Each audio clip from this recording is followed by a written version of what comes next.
ভাবুন তো, একজন মানুষের মস্তিষ্কে সম্পূর্ণভাবে আরেকজনের শরীরে স্থানান্তর করা হলো। আর সেই মুহূর্ত থেকেই সে পরিণত হল পৃথিবীর সবচেয়ে ভয়ঙ্কর ও নির্মম মানুষে। শুনতে অবিশ্বাস্য লাগলেও আজকের গল্পটি ঠিক এমনই এক শ্বাসরুদ্ধকর থ্রিলার। গল্পের শুরুতেই আমরা জানতে পারি, দেশের এক সাহসী পুলিশ কর্মকর্তা একটি গোপন অভিযানে শহীদ হন। কিন্তু মৃত্যুর আগে তার কাছে ছিল রাষ্ট্রের অত্যন্ত গোপন কিছু তথ্য। সেই তথ্য যদি শত্রুপক্ষের হাতে পৌঁছে যায়, তাহলে পুরো দেশের নিরাপত্তা মারাত্মক ঝুঁকির মুখে পড়বে। এই কারণেই একটি গোপন গবেষণাগারে শুরু হয় এক নিষিদ্ধ বৈজ্ঞানিক পরীক্ষা। পরিকল্পনা ছিল, শহীদ পুলিশ কর্মকর্তার স্মৃতি ও মস্তিষ্কের তথ্য একজন সাধারণ মানুষের শরীরে স্থানান্তর করা হবে, যাতে সেই গোপন তথ্য উদ্ধার করা যায়। পরীক্ষার সময় সেখানে উপস্থিত ছিলেন পুলিশের শীর্ষ কর্মকর্তারা।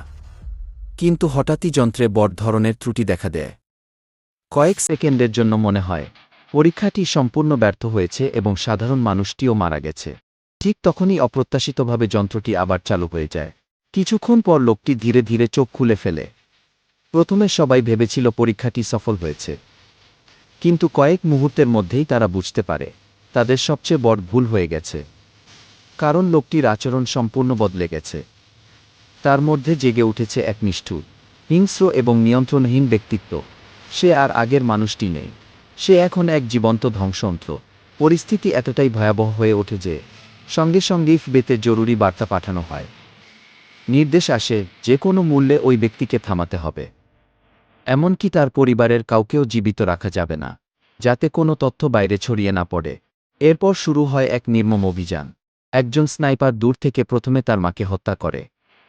কয়েক মুহূর্ত পর তার বাবাও গুলিতে নিহত হন। কিন্তু এতেও অভিযান শেষ হয় না। কিছুক্ষণের মধ্যেই একটি যুদ্ধবিমান সজ্জিত হেলিকপ্টার এসে পুরো বাড়ির ওপর শক্তিশালী মিসাইল নিক্ষেপ করে। চোখের পলকে বিস্ফোরণে বাড়িটি ধ্বংসস্তূপে পরিণত হয়। তবে সবাইকে অবাক করে দিয়ে সেই ব্যক্তি বিস্ফোরণের আগেই মোটরসাইকেল নিয়ে পালিয়ে যেতে সক্ষম হয়। তারপর শুরু হয় মৃত্যুর সঙ্গে দৌড়। আকাশে যুদ্ধের হেলিকপ্টার, চারপাশে সশস্ত্র পুলিশ, সবাই তাকে ঘিরে ফেলে। হেলিকপ্টার থেকে একের পর এক গুলি ছোড়া হতে থাকে। নিজেকে বাঁচাতে সে ঘন জঙ্গলের ভেতর ঢুকে পড়ে, যাতে গাছপালা তাকে আড়াল দিতে পারে। কিন্তু জঙ্গল থেকে বের হওয়ার পরও হেলিকপ্টারটি তার পিছু ছাড়ে না।